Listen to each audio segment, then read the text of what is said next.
All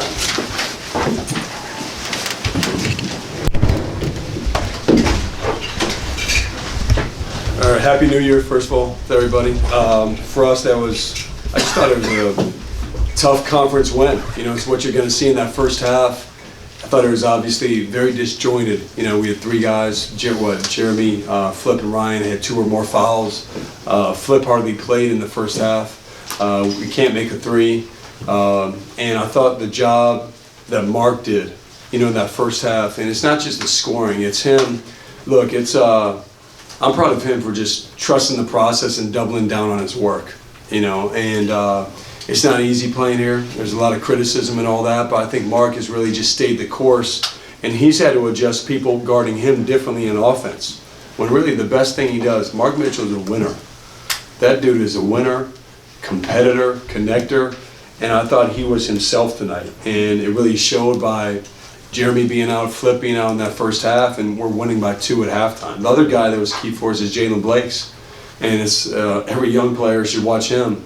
You know, he takes one shot, has 3 steals, and he was in for 2 of the critical moments in the first half just to keep us steady. And then we played 4 guards, and Jalen was our 6'1" 4-man there for a second, and just making every right play, getting every loose ball, every right play. And, you know, for us, obviously, then we can make some shots in the second half. I thought we really shared it, and just proud of this win, and proud of getting our first conference win, and have to build from here. So, any questions?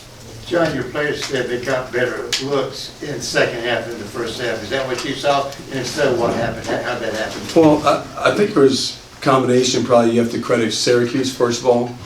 The way they were playing us in that first half, it makes you, they're doing a lot of switching. Kind of made us play more one-on-one than we wanted to. I thought we forced the issue a little bit too much. But then, in the second half, we had some beautiful plays. You know, pass aheads, extra passes, sharing the ball, hitting Flip inside. You know, his passing and scoring. You know, he didn't even score in the first half, and he's done an incredible job. A lot of guys in his position would chase numbers and chase scoring, and he's just taking what's there. And like his passing, to have a 7-footer that can post, shoot threes, pass, score, I think he's one of one. I don't think there's anybody like him in the country from that regard.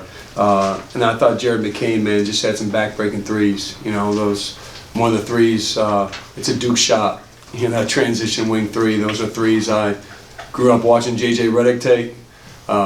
Trajan Langdon used to take them. I tried to take them. I don't know, hopefully I hit a couple. You know, I can go down the line. Jared, that's some of the shots that he hit were big time. John, you kind of touched on it a second ago about the 4 guards and Flip.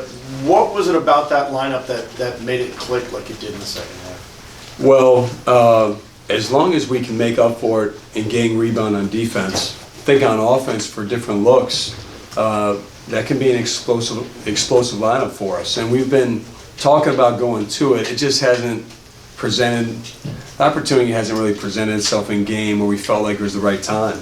And we felt like that was the moment.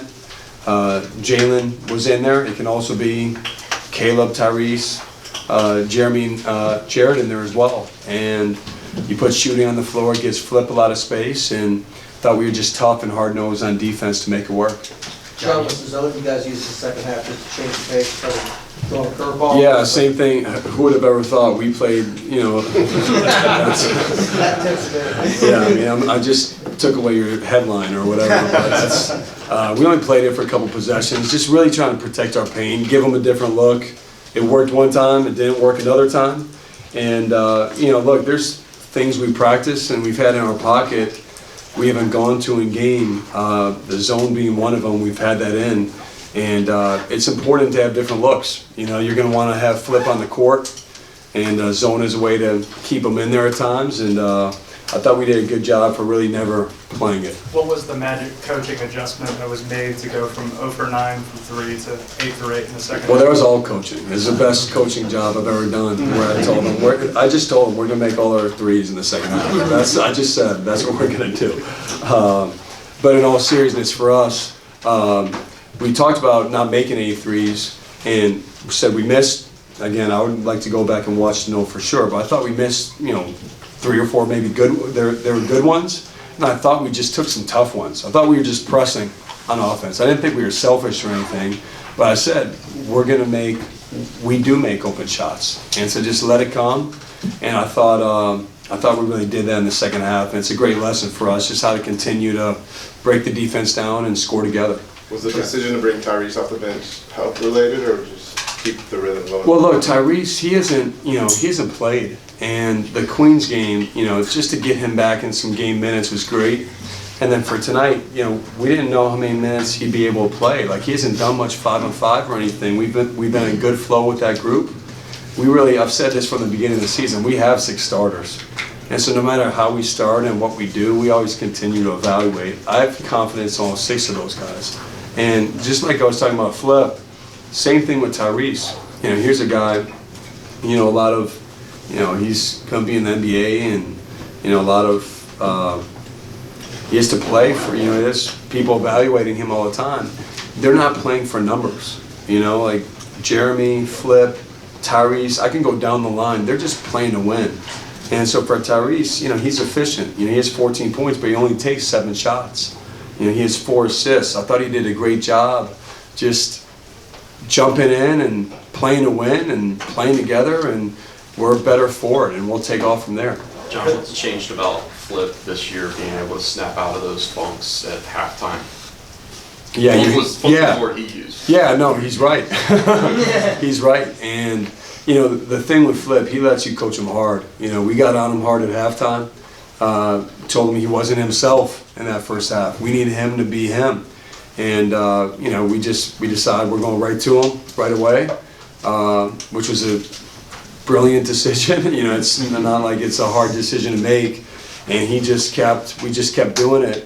And I thought his defense picked up, his rebounding picked up, and we rely on him every single game. And it says a lot about him. Last year, he would have a hard time mid-game. Like, if it didn't start off well, he would kind of be in that mode all the way through. And to his credit, completely different second half. And I'm proud of him it shows growth, it shows maturity. And I don't know if we win if he doesn't do that tonight. Coach Scheyer, 26 points off turnovers tonight. How effective is it when you guys force a total of 17 and then benefit from it on the offensive side of the ball? That's kind of been who we are in our identity of turning either rebounding into transition offense or turnovers. And, we've done such a better job of impacting the ball. We call it impacting the ball, where we're not playing way off, but then also being active off the ball. I thought we did a good job in and out of our gaps, getting in passing lanes, but then also having active hands, getting some of those deflections and kind of mucking it out.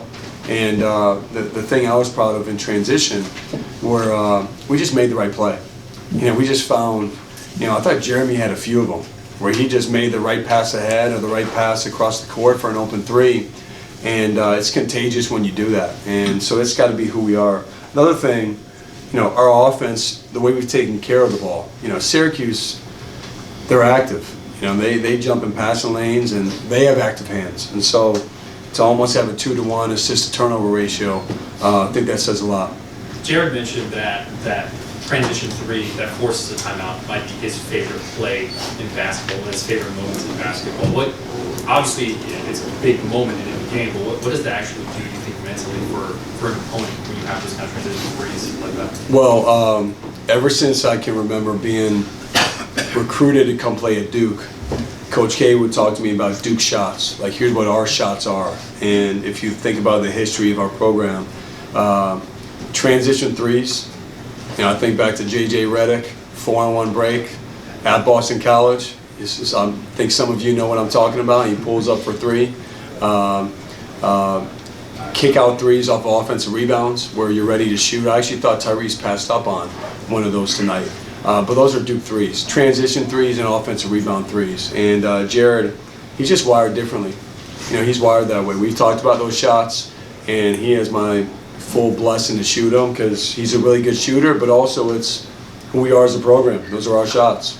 They got a lot of dunks and inside looks in the first half. They didn't in the second half. Was it just that activeness on the perimeter you were talking about that changed that, or was there something else that kind of took that away? Yeah, I think both. One, I I have to do a better job with our team. We had a lineup out there we've never had before.